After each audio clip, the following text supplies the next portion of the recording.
9, 8, 7, 6, 5, 4, 3. June 1981. 8 fighter jets are spotted in the skies over Baghdad, preparing to attack. Their target, the pride and joy of Iraqi dictator Saddam Hussein. It was one of the most important military surprises of all time. As the jets dive at their target, stunned Iraqis stare in disbelief. The insignia on the wings is the Star of David, the symbol of the Israeli Air Force. How could Israel strike from such a great distance without detection? It was something that has not been done before. For more than 2 decades, the Israelis have kept the details of this unprecedented mission a closely guarded state secret. We were not able to penetrate Israeli intelligence to gain any heads up about a potentially aggressive action against the reactor. But now, Israel has released these classified documents, and for the first time, the mission's officers, architects, and pilots can finally tell their story. There was a lot of firing from the ground, a lot of firing. You see every bullet, and each one of them, that it's for you. It was an attack that shocked the world. I could hear the president. He said, "They did what?" This is a story of international espionage, blackmail, and targeted assassinations. A story of one of the most daring and dangerous military operations ever attempted. The story of Israel's raid on the reactor.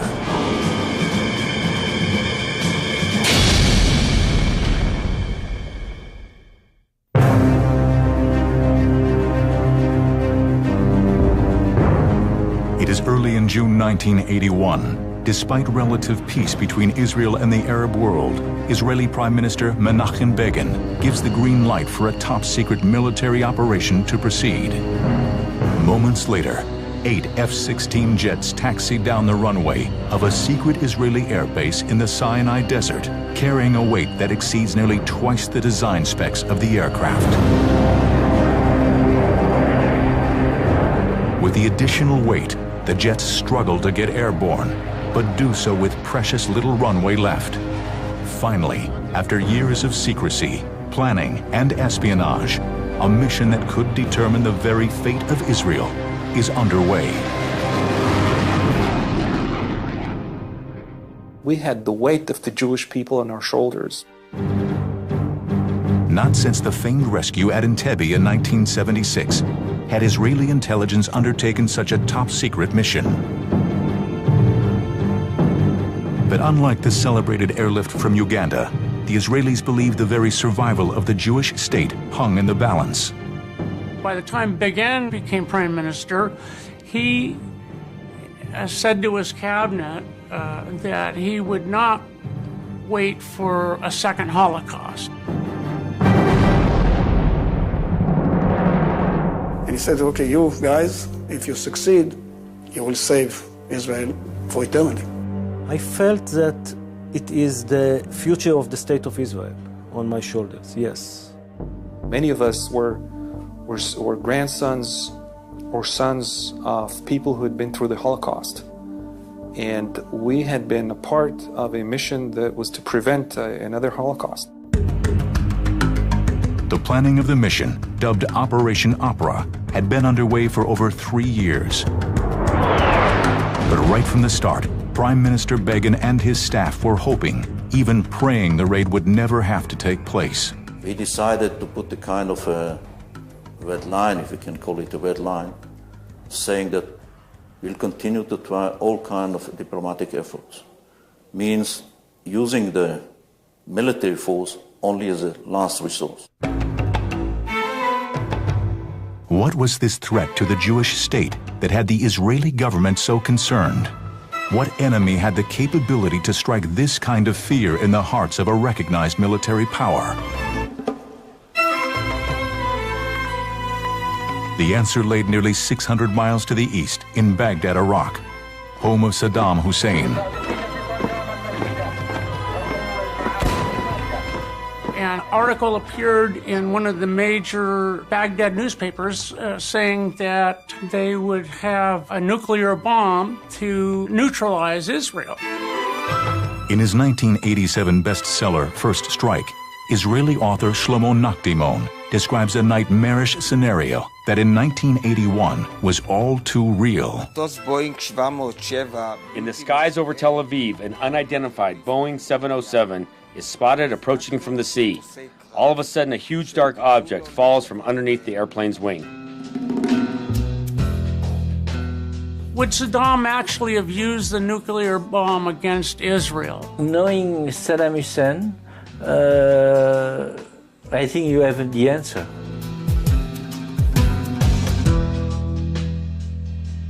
It's very obvious that this was a man who cared very little about human life and the values that dominate Western democratic societies, and that included Israel.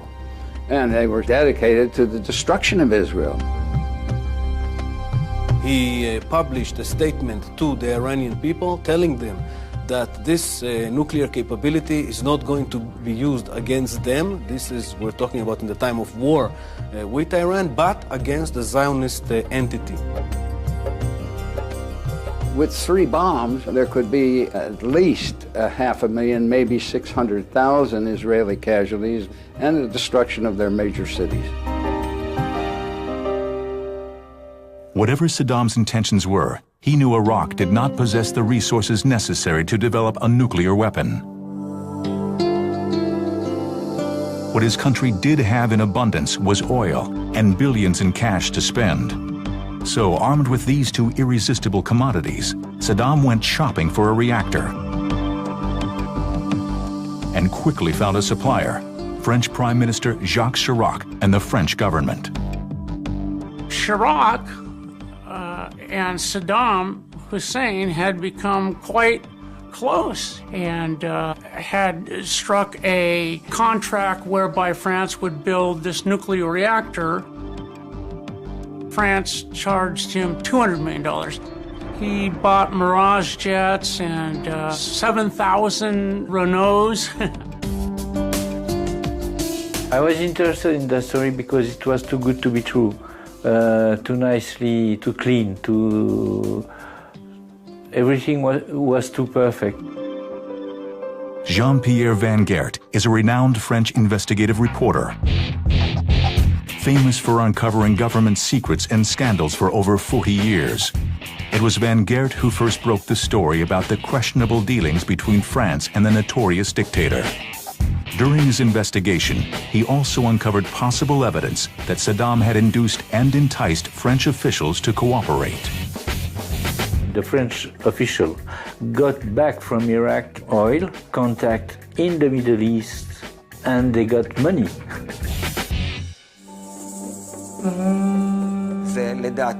This was a purposeful, deceitful act that France adopted because they saw the tremendous quantities of oil in front of their eyes, a huge money transaction, and nothing else was important.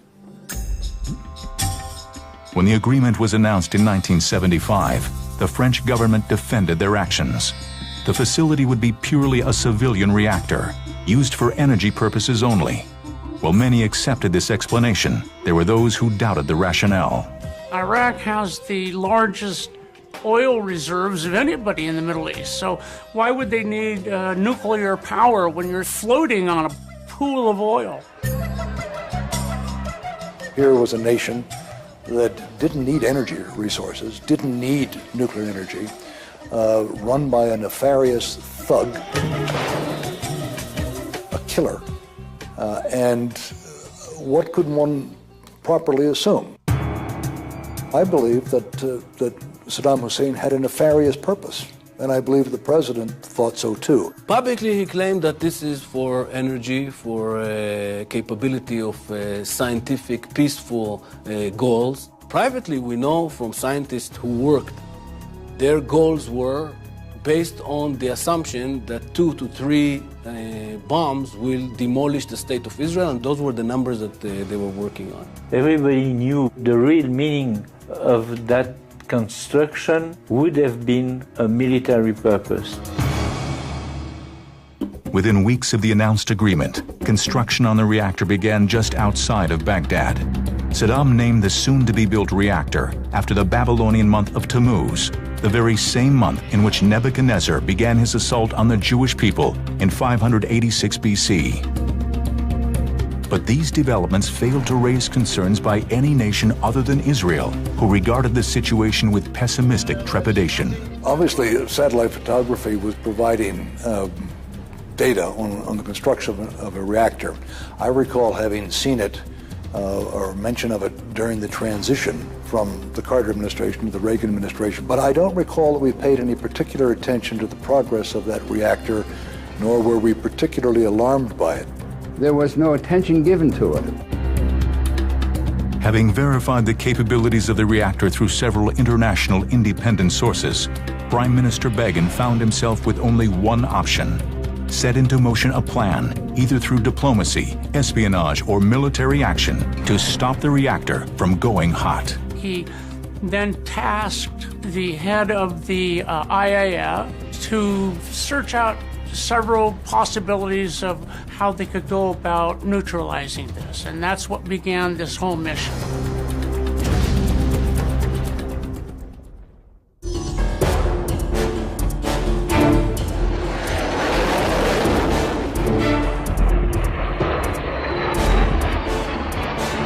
As the 8 Israeli F-16 fighter jets clear the runway, they streak towards their target. Within minutes, they are within Jordanian airspace. As planned, the pilots then descend to an unthinkable altitude of only 100 feet above the ground. We didn't want the enemy radar to see us, not in Saudi Arabia, not in Jordan, and not in Iraq, of course. Then, as they approach the Gulf of Aqaba, disaster strikes. And they flew right over this beautiful yacht, King Hussein of Jordan's yacht, and he looked up and saw 8 Israeli fighters heading east right above his yacht, which of course was shaking. And he figured out immediately what it's all about. So he called his officer on the ship to call command center in Amman to tell the brothers that the Israelis are coming to knock up the reactor. The pilots, unaware of the potential danger below, proceed on course.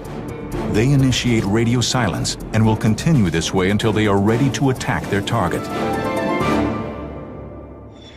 The necessity for such a dangerous mission came only after all other attempts to halt the construction of the reactor failed. We concluded our assessment that we are going to have to act. Leaving him with very few alternatives, Begin reluctantly instructed his military commanders to begin planning Operation Opera. At the same time, Begin instructed the Mossad, Israel's famed secret service agency, to proceed with their own particular methods of delaying the construction. They decide to give lessons to prove that they can do things.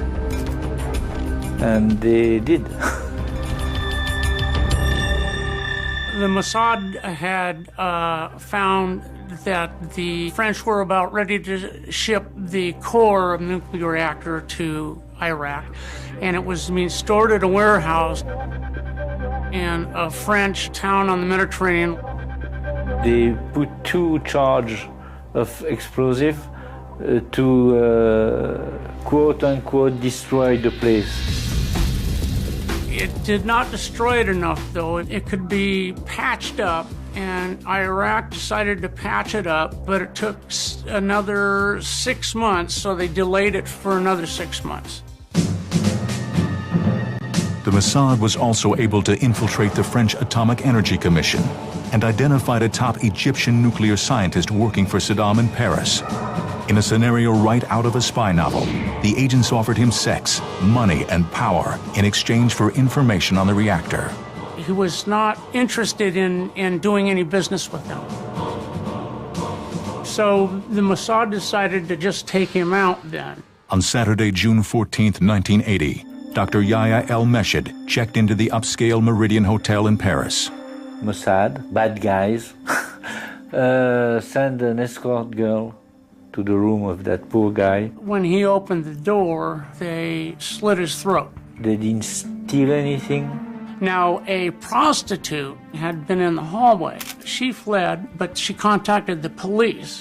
And before she was able to be interviewed, a black Mercedes, ran her over, and then disappeared. So she was killed before she was able to say anything. Some others who didn't quit the program had what we call car accident, drowning. I mean, kind of stupid thing of life. Over the course of the development of the reactor, various news agencies reported that nearly a dozen nuclear scientists working on the project lost their lives. Many of the deaths were blamed on the Mossad. There were some successes all the way. I cannot refer to details, but it's been done. Despite the espionage, the murders, the sabotage, it was clear to the Israelis that nothing was going to stop Saddam from completing the construction of the reactor. There was a moment that the Mossad notified the Prime Minister that they had exhausted all of their resources. And at the moment this notice was received, it was clear it was a green light for the attack. After escaping Jordanian airspace apparently undetected, the 8 F-16s enter Saudi Arabia airspace. Here, avoiding detection will be even more difficult. The Saudis have recently taken delivery on a fleet of AWACS spy planes from the U.S. that patrol Saudi Arabia continuously, searching for enemy encroachments. To further complicate matters, the landscape has changed drastically. Flying just 100 feet above the ground now becomes a challenging task, even for the most seasoned of the Israeli pilots, as they must negotiate the peaks and valleys that dot the topography. Again, to conserve fuel and to stay below radar, instead of climbing over and down over the mountains, up and down, Roz led them through a series of valleys and ridges. So it was a very precise maneuver with 8 fighter planes loaded down as they were, cutting in between these ravines and valleys. It is over Saudi Arabia that the squadron must execute the first of several never-before-tried dangerous maneuvers. What we did actually, we dropped the fuel tanks in the desert after been using all the fuel, of course. This is something that is not allowed to do in F-16, I think even today, because the wing tanks are very close to the bombs. And when you carry bombs on the wings, you are not allowed to jettison the wing tanks until you get rid of the bombs. There was some concern whether the wing tanks would smash into the bomb or flip over the wing and damage the flaps. But indeed, they dropped them, and these 16 wing tanks are still there in the desert someplace even today. Dropping the wing tanks was the only maneuver the pilots had not practiced in their intensive training that had begun some 10 months earlier.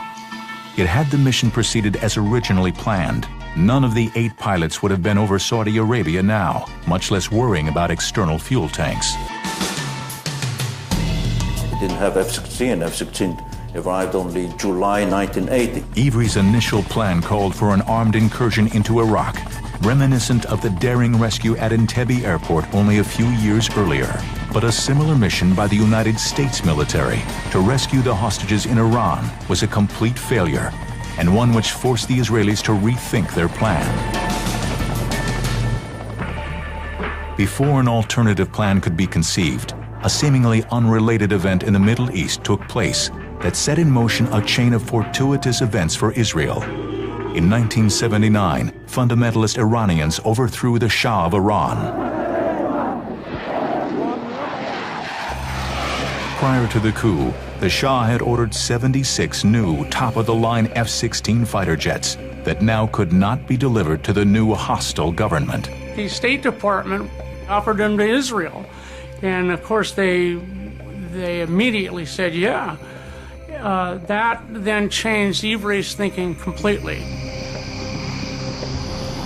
Well, it was an all-purpose aircraft that was going to be in our inventory, would allow interoperability in the case of some emergency with friendly nations. And it made eminent good sense for the Israelis to have F-16s. the F-16s would require a new squadron made up of Israel's top guns. Ultimately, this elite group would be the ones to pilot the mission, though at the time they were unaware of this distinction. The General Levy called me and Lieutenant Colonel Raz, and he told us that he picked us as the first commanders because we had an experience in air-to-ground missions. And he would like us to concentrate on air-to-ground missions. On the way back to our base from his office, we were wondering what was that all about. Regardless of the directives, all the pilots were exhilarated to be chosen to initiate Israel's state-of-the-art fighter. And the F-16 is like a sports car. It's like a glove.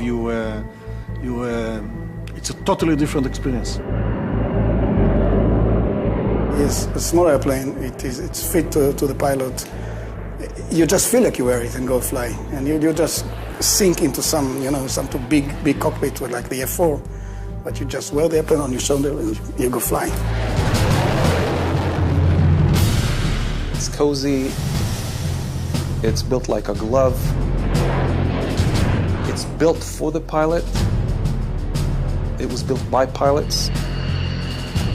Much easier to fly than an F-15. A lot of thought for the pilot's ability to do a lot of things at the same time. Maneuver the airplane while operating the radar systems, the weapon systems. So it's a fighter pilot's fighter. It was only after the pilots had returned from their formal training in Utah that General Ivry revealed the details of the mission to the group. Their reaction was as he expected. I was shocked because I didn't know that Iraq had a nuclear program, let alone thought about getting to Baghdad, which was quite a distance away. It didn't cross our mind that it was anything like this. It was a big map on the wall with a small pin southeast of Baghdad, and we were told that there is a nuclear reactor there. We thought that they are planning a mission to destroy it. Once the mission was revealed, the real training began. We had trained at flying at a very low altitude for a long time in a close formation, and the F-16 had special problems that had to be dealt with. The airplane was single engine, so we thought maybe a single engine. We used to fly on on a twin engine, and this is a single engine. What happened with the engine quit on us? But there's another engine in the seat, the ejection seat. The route itself would take the pilots first over the southern tip of Jordan, then across northern Saudi Arabia, both sworn enemies of Israel at the time. After crossing the Saudi border into Iraq, the pilots would set a course straight for Baghdad. Because the mission would be over 1,200 miles in distance, the pilots had to figure out a way to train, simulating that distance while remaining in Israeli airspace.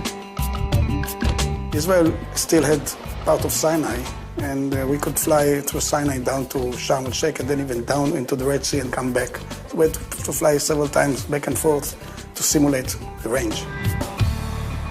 The youngest of the F-16 pilots was a 26-year-old captain named Ilan Ramon, who will always be remembered as Israel's first astronaut, and was one of 7 who perished in the Space Shuttle Columbia tragedy in 2003. Back in 1980, Ramon was eager to join the elite group of pilots and contribute his specialized skills to the mission. The first person I shared this secret with was Captain Ilan Ramon. With his childish smile, told me that it's slightly out of range. Well, you can fly there, but you cannot land back in Israel. If you want to land in Jordan, then it's possible. Ilan Ramon was correct. Since mid-air refueling was not an option, the F-16s had to be modified and scaled down.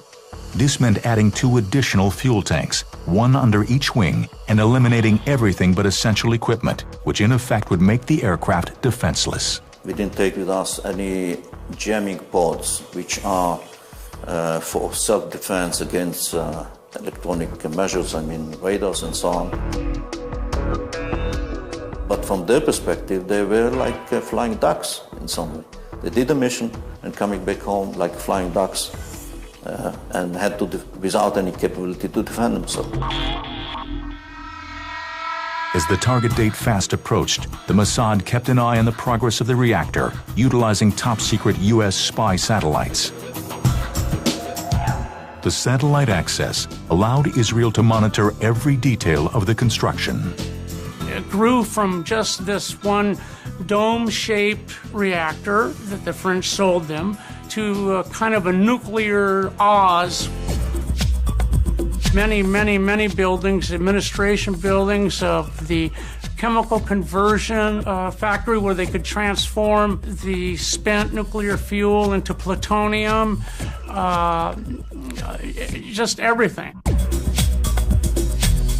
The photos revealed the facility had been impressively fortified with new batteries of anti-aircraft artillery and strategic surface-to-air missiles known as SAMs. Clearly, the situation in Baghdad had progressed faster than anyone could imagine. Then, on June 1st, the French newspaper Le Point reported that the construction of the reactor was complete. It would now only be a matter of months before the facility was fully operational. 5 days later, Prime Minister Begin summoned General Ivry to his residence. The operation, he announced, will take place the day after tomorrow, Sunday, June 7th.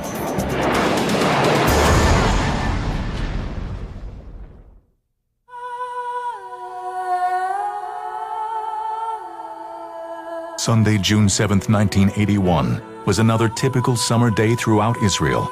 From the holy city of Jerusalem to the modern metropolis of Tel Aviv, there was nothing to indicate this was going to be anything but just another Sunday.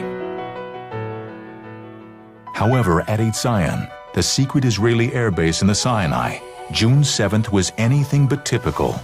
All of the pilots had reported to the base the day before, and now they were busy thoroughly inspecting each of the F-16s. When I did the round, checking the airplane, before that I all of a sudden felt myself touching the airplane and caressing it. You kind of want the airplane to have a personality in the sense that you may break the next flight or the flight before, something may go wrong, but don't go wrong on me this time. The final briefing came later that morning. General Ivry addressed the squadron with rhetoric that left no doubt in the minds of the pilots about the enormity of the undertaking. And he said, okay, you guys, if you succeed, you will save Israel for eternity. And I told him, listen, there is one simple fact. They cannot stop us from getting there. I don't know if we can come back. They cannot stop us.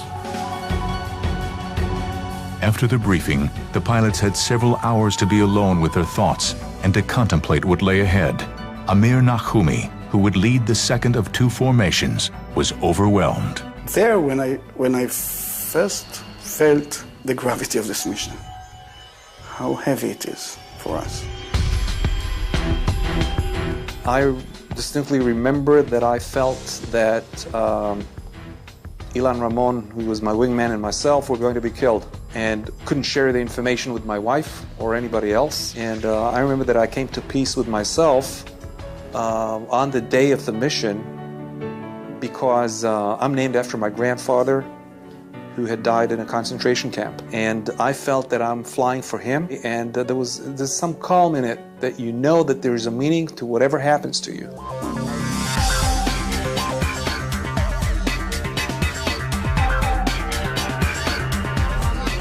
At exactly 16:01, the pilots fired up their engines and taxied to the runway. In an attempt to carry as much fuel as possible, the jets underwent a very dangerous and precarious maneuver called hot refueling just prior to takeoff. It was something that has not been done before. We brought the tankers to the runway. We just connected them to and while we was waiting for the time to take off, we was topping up the airplane. I personally had a problem with fuel transfer. My airplane was not refueling. If you were not able to refuel, basically you weren't able to come back. Ilan and myself, we thought we'd get shot down, I felt that I don't really need the fuel to come back. You know, if I run out of it, I'll just eject, but I'm not going to miss that mission. Moments later, the squadron's technical officer gave the pilots the thumbs-up signal.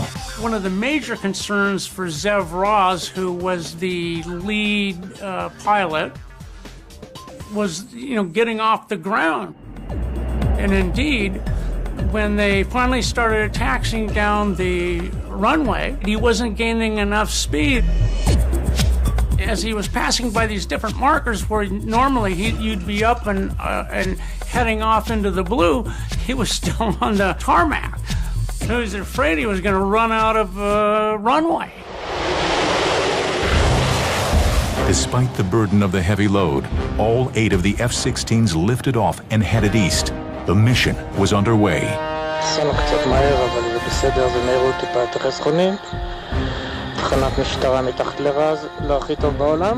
Now, some 90 minutes later, the pilots were nearing Iraqi airspace.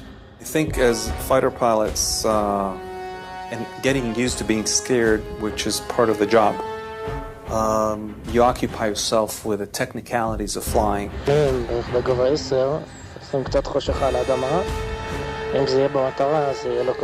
So you're making sure you're not flying into the ground. You can't talk to your buddies because there's a radio silence, electronic silence. But you have time to think. And maybe even enjoy the scenery a little bit to take your mind off what's going to happen. This was a terrain that we never flew above. This was a terrain well defended. I think it was a very difficult mission, and not because of the flying capability, but first it's a new airplane, there's new technology, which you can find yourself with surprises. Secondly, reliability. You are not sure that everything is going to work.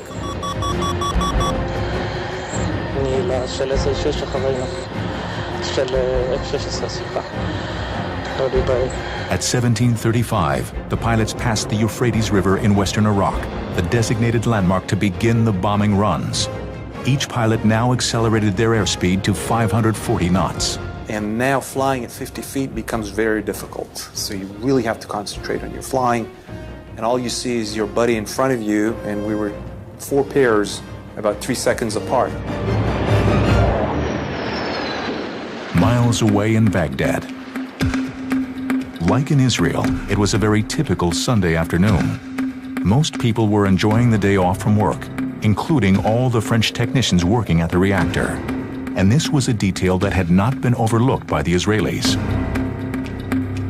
We decided, according to our assessment, that much less employees are going to be at least French employees on Sunday, so we decided to launch the attack on Sunday.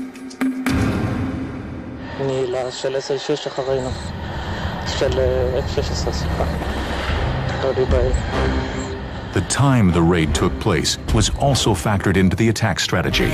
The timing was a very good timing where change of guard takes place between day shift and night shift. Relek Shafir was right. Moments before the attack began, the Iraqi technicians who were manning the anti-aircraft artillery guns and the surface-to-air missiles had taken their dinner break. And now the adrenaline starts to flow. You make sure all your switches are on, everything is all set. You check and recheck, look at the wingman. Okay.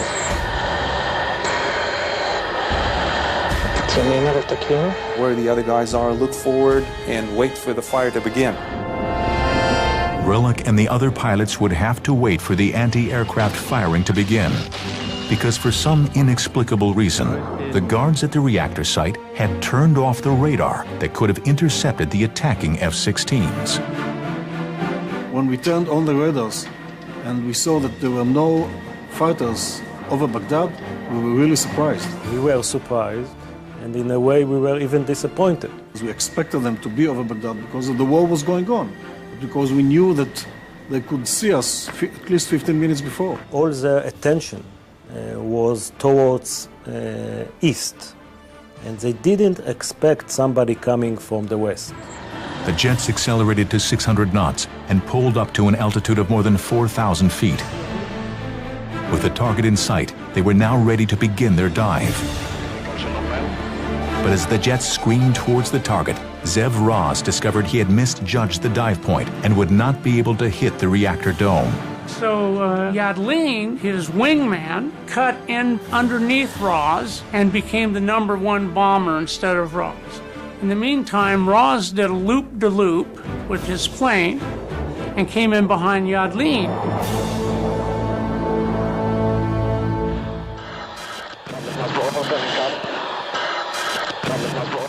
Yadlin and Raz dropped both of their bombs perfectly on target. After the bombing, go to low altitude, look for each other, to cover each other and see if any MiGs, any enemy planes.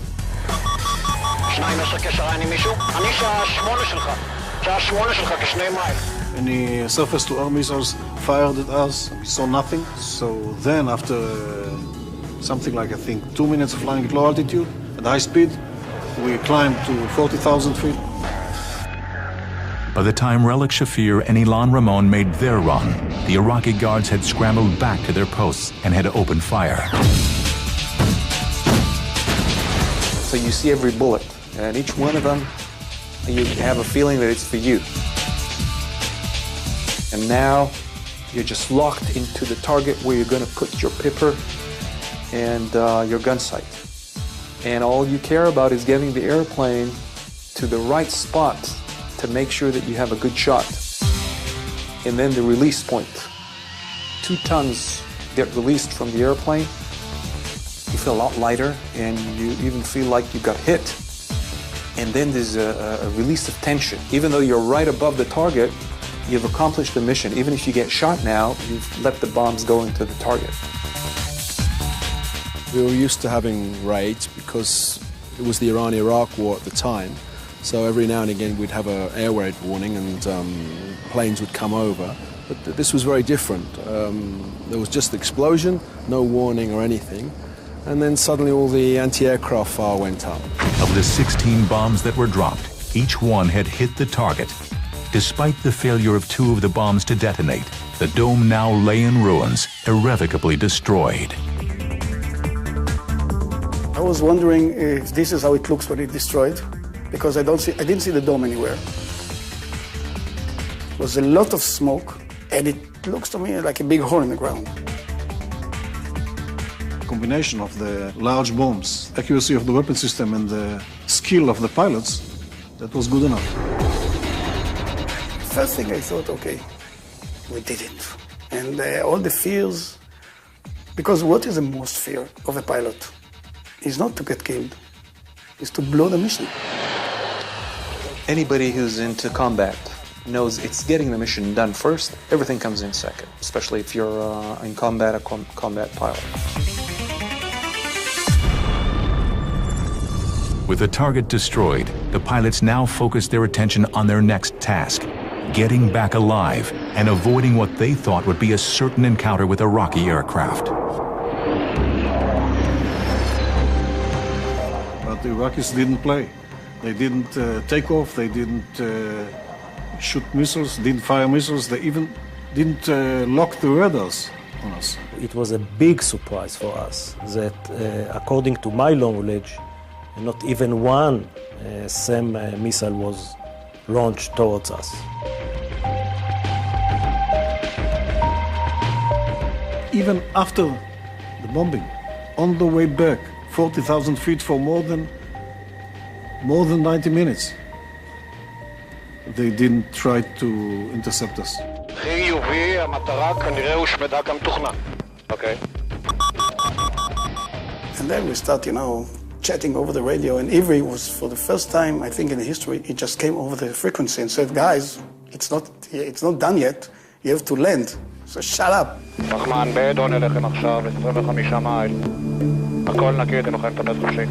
Unabated by enemy Iraqi aircraft, the 8 F-16s set their course for 8 Zion Air Base and what pilots hoped would be an uneventful flight back. Now, it was just a matter of having sufficient fuel for the 600-mile trip, especially for Relic Shafir. If the winds were right and if the other guys didn't spend too much energy, And I would really fly carefully. I would land with enough fuel to taxi into the shelter.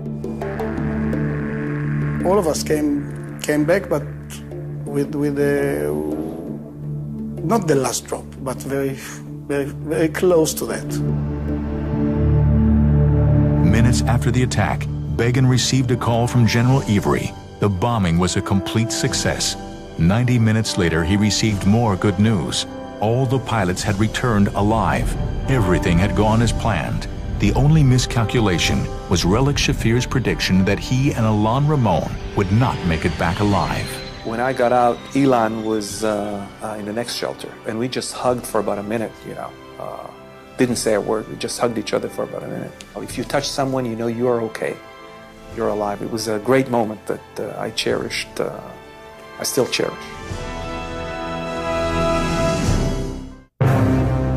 The Iraqis were not the only ones surprised by the raid. It seemed the entire world was caught off guard.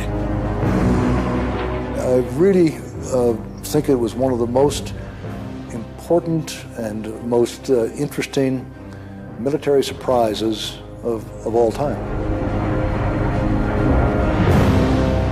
I think the magnificence of the operation was reflected in the fact that it had been under consideration for more than a year and that it had not leaked, and that we were not able to penetrate Israeli intelligence to gain any heads up about potentially aggressive, if you call it aggressive, action against the reactor.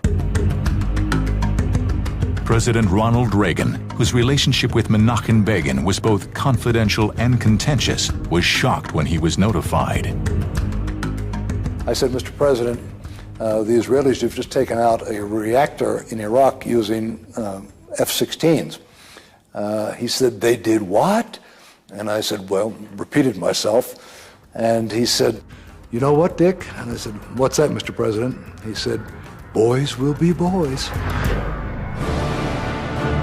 The following day, the National Security Council convened in the Oval Office to formulate the official U.S. response to the raid.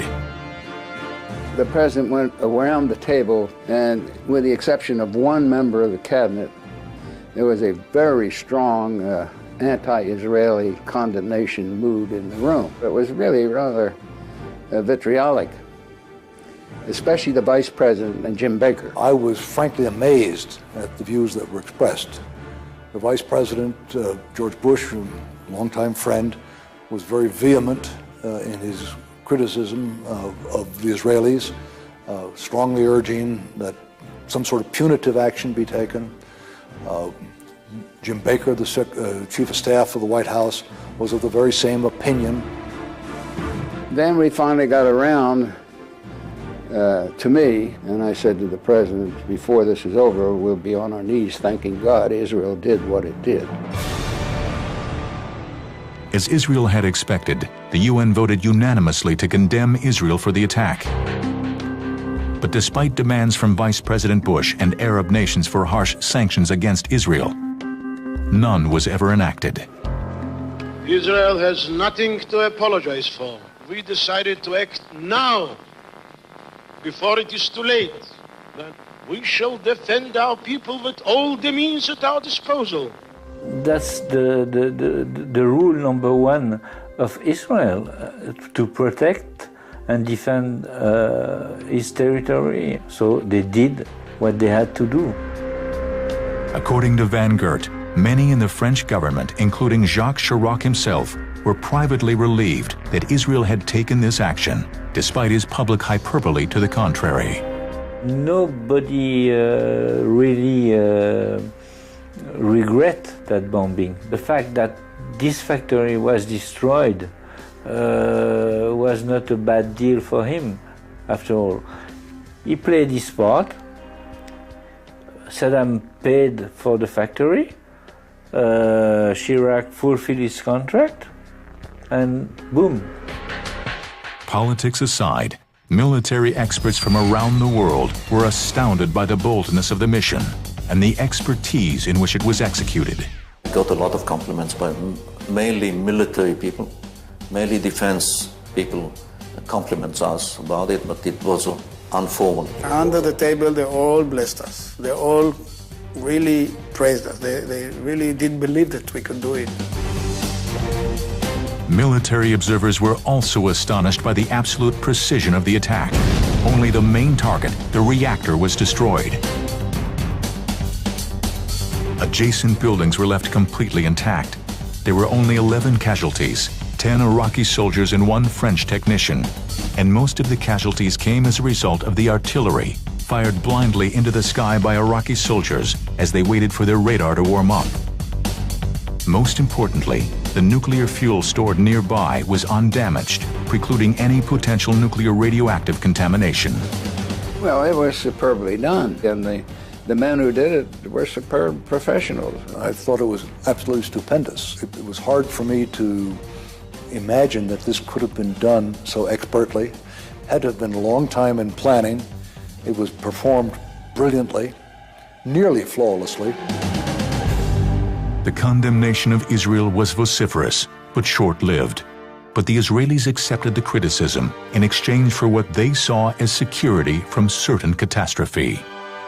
Israel put an end to his nuclear ambitions. They had restored the balance of power in the Middle East and neutralized a potential very violent dictator.